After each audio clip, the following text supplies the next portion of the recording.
खोखले दावों और बेहद प्रचार प्रसार से बहुत दूर भारत की अर्थव्यवस्था वाकई में डामाडोल स्थिति में है। मोदी सरकार कितने भी खोखले दावे कर ले, प्रोपेगेंडा पर पानी की तरह पैसा बहा ले, मगर निकम्मी आर्थिक नीतियों और विफलताओं को अब चाहकर भी छिपाया नहीं जा सकता है। लेकिन आइए पहले जरा सुन ले मोदी जी जीडीपी ग्रोथ पर क्या बोलते थे। साथियों, 7%, 8% की विकास दर से आगे बढ़कर हमें डबल डिजिट की विकास दर प्राप्त करने के लक्ष्य पर काम करना समय की मांग है। तो सुना आपने, डबल डिजिट तो बड़े दूर की बात है, इनकी सरकार के खुद के आंकड़े ही बता रहे हैं कि इस साल मतलब 2024-25 में जीडीपी ग्रोथ मात्र 6.4% की होने वाली है, जो न सिर्फ 4 साल में सबसे कम है बल्कि कोरोना महामारी के बाद की सबसे निचली ग्रोथ रेट रही। ये आंकड़ा एनएसओ ने जारी किया है। हर बार वो अग्रिम अनुमान जारी करते हैं बजट के पहले। इससे लेकिन कुछ गंभीर सवाल उठते हैं, क्योंकि इसका लोगों पर क्या कहर बरतेगा। इसकी ना तो सरकार को, ना रिजर्व बैंक ऑफ इंडिया को कोई सुध है और ना शायद कोई परवाह है। आप सोचिए कि नवंबर 2024 की शुरुआत तक आरबीआई जो था वो 7.5% की जीडीपी ग्रोथ रेट का अनुमान लगाकर बैठा था और सरकार को यह आशा थी कि जीडीपी ग्रोथ रेट आएगा 7.2% पे। अब अनुमान 6.4% पर हो गया।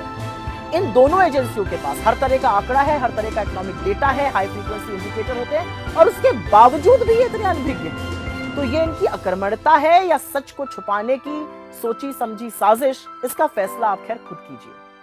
सरकार के मंत्री और सत्तारूढ़ बीजेपी के जो पदाधिकारी हैं वो विशेषज्ञों को, इकोनॉमिस्ट्स पर खूब कटाक्ष कसते हैं और जितनी मर्जी हो कटाक्ष कसिए, लेकिन असलियत ये है कि इस सरकार ने देश के लोगों को कम ग्रोथ और कमर तोड़ महंगाई से जूझने को मजबूर किया है। इसका बड़ा कारण यह है कि सरकार आर्थिक तंगी की असलियत को स्वीकारना ही नहीं चाहती। तो जब स्वीकारेंगे नहीं तो समाधान क्या, खाक ढूंढेंगे। और लगातार ये होता जा रहा है, पिछले 10 वर्षों में हमने देखा है। खपत की बात करते हैं, मतलब उपभोग, मतलब कंजम्पशन जीडीपी का 2/3 हिस्सा है।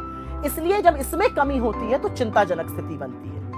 और ये भी दिखाता है कि मध्यम वर्ग पे और गरीब पर कम ग्रोथ का क्या प्रभाव होता है। डेटा साबित करता है कि लोग आज भोजन और शिक्षा जैसी आवश्यक वस्तुओं पर कम खर्च कर रहे हैं। जो प्राइवेट कंजम्पशन पर खर्च की ग्रोथ होती है वो पिछली तिमाही में 7.4% थी, अब घटकर 6% रह गई है। एफएमसीजी कंपनियां, वही कंपनियां जो साबुन, तेल, शैम्पू वगैरह बनाती हैं, उन्होंने ये बड़ा खुलासा किया है कि अब छोटे छोटे पैकेज की जो मांग है वो ज्यादा हो रही है। तो ये स्पष्ट करता है कि लोगों के पास जरूरी सामान खरीदने के लिए भी उपयुक्त पैसा नहीं है। मैन्युफैक्चरिंग, जहां पर बहुत सारी नौकरियां बन सकती हैं और जहां पर फोकस होना चाहिए सरकार का, पिछले वित्तीय वर्ष में कोई 9% से ज्यादा की ग्रोथ थी, इस बार घटकर 5.3% रह गई है। माइनिंग, जहां पर ग्रोथ 7.1% थी, वो घटकर महज 2.9 पर रह गई है। निर्यात मतलब एक्सपोर्ट, उसमें भी गिरावट जारी है। तो ये सब देखते हुए निवेश मतलब इन्वेस्टमेंट बिल्कुल ठप पड़ा है। इसमें तो कोई आश्चर्य होना ही नहीं चाहिए। ये अलग बात है कि बदले की भावना से काम करने वाली ईडी, सीबीआई, इनकम टैक्स जैसी एजेंसियों के दबाव में भारतीय उद्योग जगत के बड़े बड़े खिलाड़ी भरे मोदी जी के कसीदे पढ़ें, उनका गुणगान करें, लेकिन पैसा लगाने से तो उन्होंने भी बिल्कुल इनकार कर दिया और इसीलिए इन्वेस्टमेंट हो नहीं रहा है। तो बेरोजगारी, कम आय, आवश्यक वस्तुओं पर जबरदस्त टैक्स और कमर तोड़ महंगाई के कारण लोग आज अपने भविष्य की बचत से खर्च करने को मजबूर हो चुके हैं। जो घरेलू बचत है वो 50 साल के सबसे निचले स्तर पर है। यही नहीं, आज जीवन जीने के लिए लोग जेवर गिरवी रखने को मजबूर हैं और ऐसा करने वालों की संख्या में 50% की बढ़ोतरी हुई है। लोन लेकर ना चुकाने वालों में 30% की बढ़ोतरी हुई है। सेकेंडरी स्कूल के एडमिशन में गिरावट हुई है। बड़ी बड़ी यूनिवर्सिटीज में, सेंट्रल यूनिवर्सिटी से बिना डिग्री लिए आधी पढ़ाई छोड़ने को लोग मजबूर हैं। ये सब क्या है? ये आर्थिक बर्बादी के एक के बाद एक प्रमाण है। खैर, सूट बूट की सरकार में इनकम टैक्स कॉर्पोरेट टैक्स से कहीं ज्यादा है। आटे पर, दही पर, पढ़ाई पर, दवाई पर, यहां तक कि पॉपकॉर्न और पुरानी गाड़ी की बिक्री पर भी जमकर जीएसटी वसूला जा रहा है। पर एक बात साफ है, आर्थिक मंदी स्पष्ट रूप से गरीबों और अमीरों पर अलग अलग तरह का प्रभाव डालती है।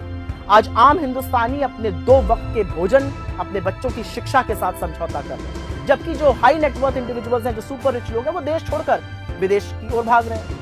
सच्चाई यह है कि मोदी ने भारतीय अर्थव्यवस्था को पूरी तरह से चौपट, पूरी तरह से ध्वस्त, पूरी तरह से बर्बाद कर दिया। असलियत यह भी है कि आप उन वेबसाइट को तो हटा सकते हैं जहां पर डॉक्टर मनमोहन सिंह के कार्यकाल में जीडीपी की ज्यादा ग्रोथ लिखी थी, लेकिन क्या आप इस फैक्ट को नकार सकते हैं कि यूपीए के शासनकाल में 2004 से 14 के बीच एवरेज जीडीपी ग्रोथ हर साल 7.5% की थी और आपके 10 साल के शासनकाल में वो महज 6.5% रही है।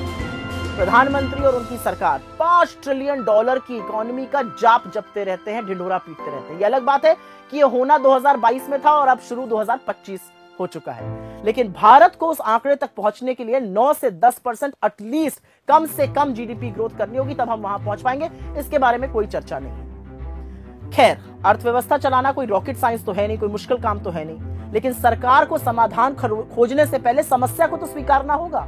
सीना ठोकना, प्रोपेगेंडा फैलाने में आप अंधभक्तों की तालियां बटोर सकते हैं, आप चरण चुंबक मीडिया की ओर से अहम मुद्दों पर सुई टपक सन्नाटा आपको मिल सकता है, मगर इससे अर्थव्यवस्था की सच्चाई नहीं बदलेगी और इसकी कीमत तो हमारा देश चुका रहा है। आने वाले केंद्रीय बजट में वैसे सरकार के पास एक मौका है कि कंजम्पशन, इन्वेस्टमेंट, उपभोग, निवेश दोनों पर ध्यान दें और उसको बढ़ाया जाए। मगर क्या सरकार अर्थव्यवस्था को सुधार कर देश को प्रगति की ओर ले जाएगी या पूरे देश में खुदाई करा करा के मुद्दों से भटकाती रहेगी? एक बात तय है कि भीषण बेरोजगारी, भयावह महंगाई और कम आय से जूझ रहे मेरे देश का काम 6.4% जीडीपी ग्रोथ से कतई चलने वाला नहीं है और इसके बारे में नरेंद्र मोदी और उनकी सरकार को सोचना ही पड़ेगा।